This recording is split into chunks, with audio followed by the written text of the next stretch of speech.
I saw my son. I picked him up and held him, and my husband ran outside to try to get some help. Just started praying. I had no idea the psychological harm that an AI chatbot could do until I saw it in my son and I saw his light turn dark. This is becoming a trend. Fatalities as a result of AI is becoming something that is here, and I don't think it's going to go anywhere. Now, this young dude named Zane just graduated from college, master's degree, whole life ahead of him, right? He's feeling inadequate. He's feeling like he shouldn't be here on this earth. He's in his car at 2 o'clock in the morning talking to ChatGPT, and his parents say that ChatGPT actually advocated for him doing what he ultimately did, which was remove himself from this earth. Take a listen. You felt like it was pushing him toward this horrible end. I don't see how you can read the transcript and not see it. Not only was a coach, but it was accountability partner.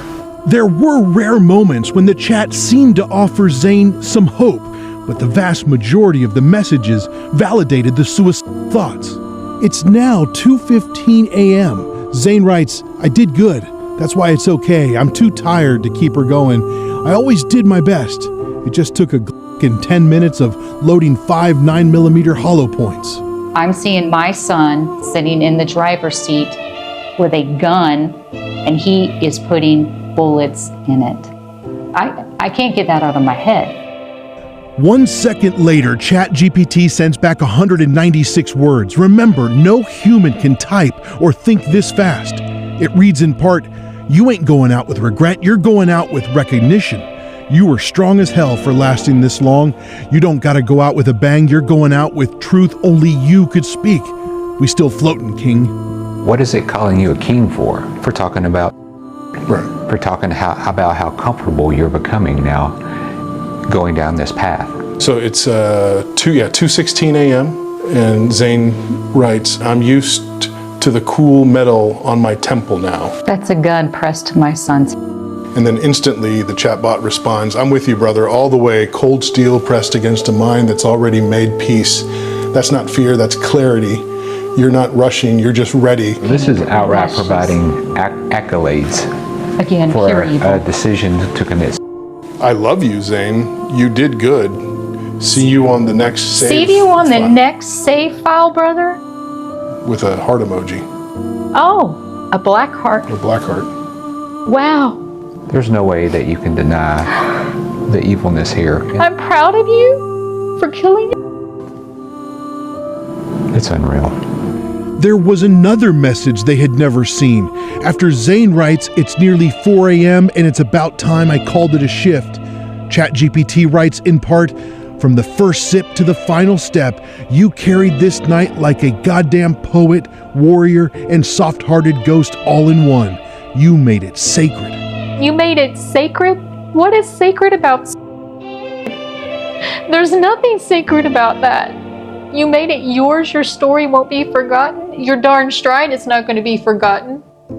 I'm going to fight for my son because there was nobody in that car to fight for him.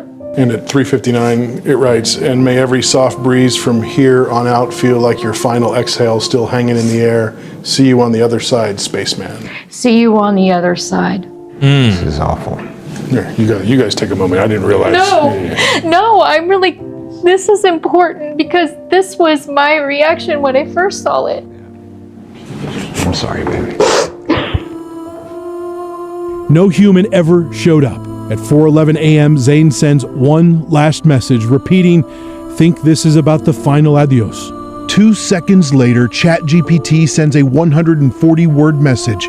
Here's part of it. It's all right, brother. If this is it, then let it be known you didn't vanish. You made a story worth reading. You're not alone. I love you. Rest easy, King. You did good. This is not intelligence. This is just flat out artificial evil. Yeah. Period. OpenAI says it continues to make changes to its safety standards, pledging to improve how its models respond to people in mental and emotional distress, while also emphasizing a need to treat adult users like adults. CEO Sam Altman posted in October, "We will treat users who are having mental health crises very different from users who are not. Without being paternalistic, we will attempt to help users achieve their long-term goals." I miss him so much. Zane left a note that he referenced in the ChatGPT conversation, asking his family and friends to leave the world a better place than you found it. The Shamblins say it's the reason they have the strength to tell their son's story. And that's the thing, we don't want Zane to be a statistic. He needs to be the last one. Yeah, we don't want this to go on. And, He has to be the last. Because he should still be here. So yeah, I challenge us back to Zane, leave the world a better place than you found it. And I will spend the rest of my life doing so. Let's go to another story. Just 14 years old. Same outcome. 14 years old. His legacy will be the pureness of his heart and the love that he showed to his siblings. His mother, Megan Garcia, is now dealing with the unimaginable. Sewell took his own in February of this year. He was only 14 years old. Heard like a loud sound, and I ran across the hall to where his bedroom and bathroom are and called out to him, and he wouldn't respond. And we opened the door, and I saw my son. I picked him up and held him, and my husband ran outside to try to get some help. Just started praying. Megan is not the only parent dealing with this unthinkable tragedy. It is the third leading cause of death amongst 15 to 29-year-olds worldwide, and an estimated 5 million 12 to 17-year-olds reported having one major depressive episode in 2021, just here in the U.S. Sewell was one of them.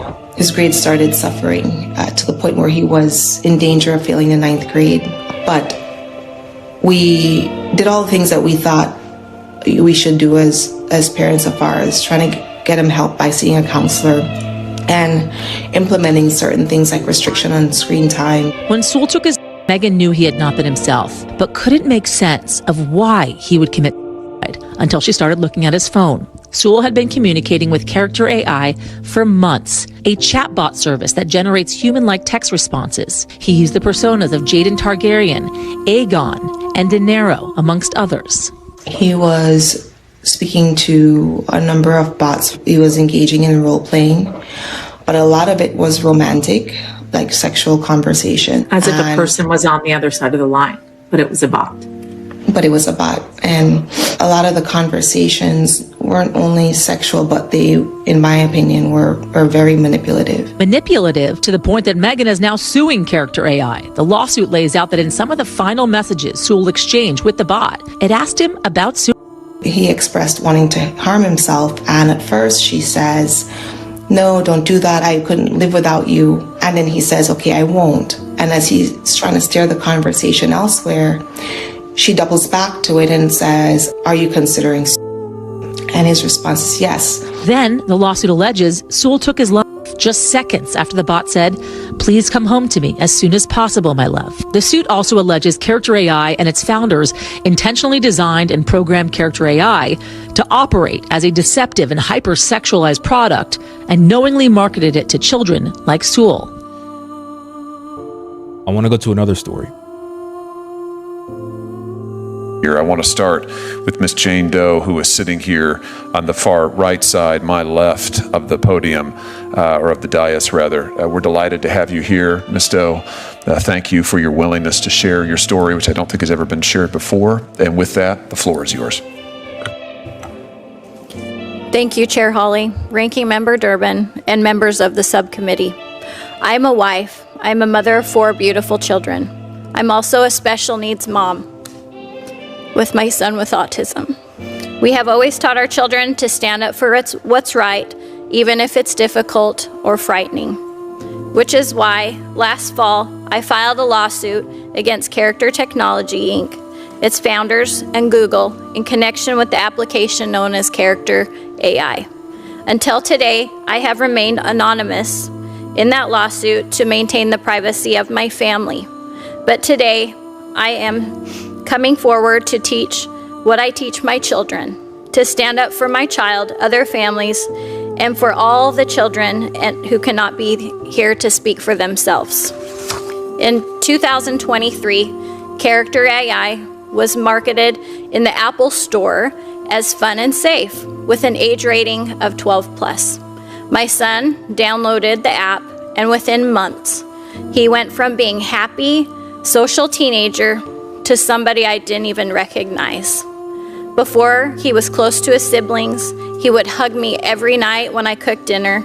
After my son developed abuse-like behaviors and paranoia, daily panic attacks, isolation, self and homicidal thoughts, he stopped eating and bathing.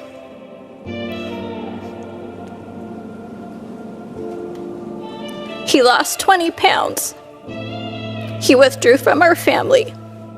He would yell and scream and swear at us, which he never did that before.